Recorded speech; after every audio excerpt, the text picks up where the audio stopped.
First, police continue to investigate a fatal shooting that happened Wednesday night in Starkville. Police Chief Mark Ballard said officers went to a call about shots being fired on the corner of Henderson and Pilsner Streets around 5 Wednesday night. Police have just told us 34-year-old Justin Rodriguez Vaughn and 34-year-old Ernest Dwayne Perkins were both killed. Anyone with information is asked to call Crime Stoppers or the Starkville Police Department. And so far, Starkville police have not made any arrests in the case, but city leaders are working to create a safer environment for high-risk neighborhoods. WTVA's Rhea Thornton was in Oktibbeha County to watch the surveillance cameras go up. Earlier this week, officers responded to a shooting that ended in 2 deaths. City leaders in Starkville took action after the fatal shooting to bring safety to the neighborhood. This board and this mayor is not going to let them down. The police department, we're not going to let them down. Henry Vaughn Sr. is Board of Alderman for Ward 7. He's also a relative to one of the victims from Wednesday's shooting. He said it's sad that it took a fatal incident to make a change, but he feels it's vital to create a life for kids in the area.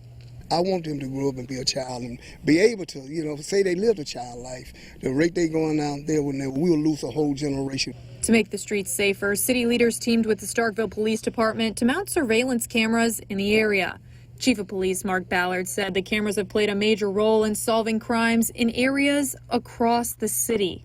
The police cannot be everywhere at all times, so when you got areas where you have higher calls for service, higher crimes, it's proven that by embracing technology, it has a great effect upon reducing crime. The police department currently has nearly 50 cameras monitoring the streets of Starkville.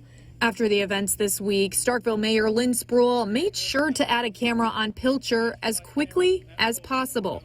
When you have a place that needs to have some attention right now, then right now is what we do. So we're getting it done.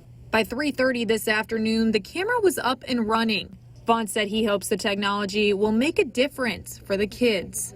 I just would like to see them get their kids more involved so they can feel like they're going to be somebody one day instead of being locked in all the time. Now, the camera system in place right now is only temporary. When officers receive a newer camera, they'll mount it permanently on Pilcher.